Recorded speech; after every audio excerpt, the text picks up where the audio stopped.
Bonjour et bienvenue sur yrgestion.fr, le site qui aide les entrepreneurs à rentabiliser leur affaire. Le seuil de rentabilité, SR, représente le chiffre d'affaires minimum qu'une entreprise doit réaliser pour qu'à ce niveau de chiffre d'affaires, il n'y ait ni bénéfice ni perte. On parle aussi de chiffre d'affaires critique. Ainsi, le chef d'entreprise dispose d'un objectif à atteindre. Il a normalement conscience qu'il commencera à générer des profits qu'à partir du moment où il aura réalisé le chiffre d'affaires correspondant au seuil de rentabilité. Autrement dit, le but n'est pas de se cantonner à un chiffre d'affaires, mais de générer davantage que ce chiffre d'affaires minimum. Le seuil de rentabilité est un ratio fréquemment utilisé dans le cadre d'une reprise de société. Faisons le calcul ensemble. C'est parti!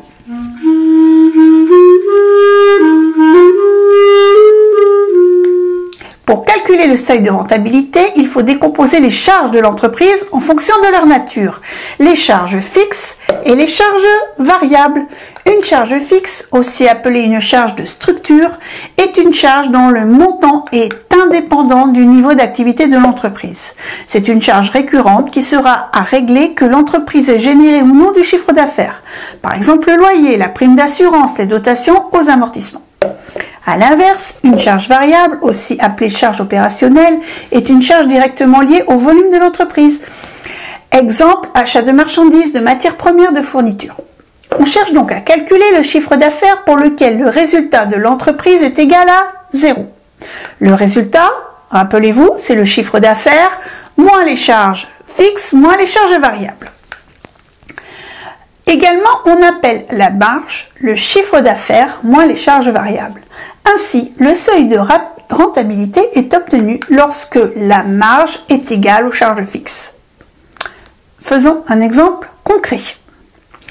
Voici le chiffre d'affaires d'une entreprise.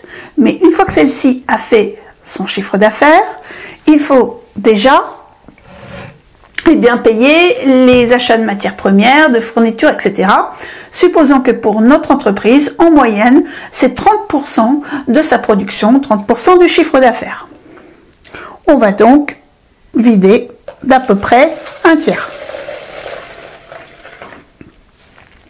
Et ensuite, l'entreprise doit payer ses charges fixes, comme nous l'avons dit, le loyer, etc.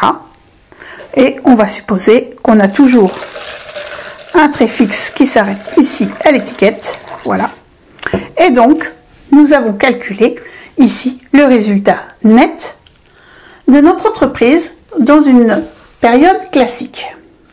Prenons maintenant notre problème à l'inverse. Nous voulons calculer le chiffre d'affaires critique, c'est-à-dire le chiffre d'affaires correspondant au seuil de rentabilité.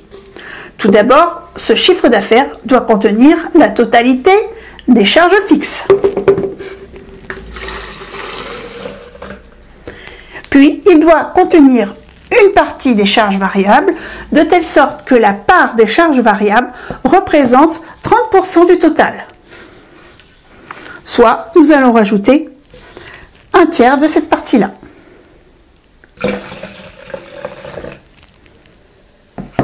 Voilà, nous avons obtenu le chiffre d'affaires correspondant au seuil de rentabilité.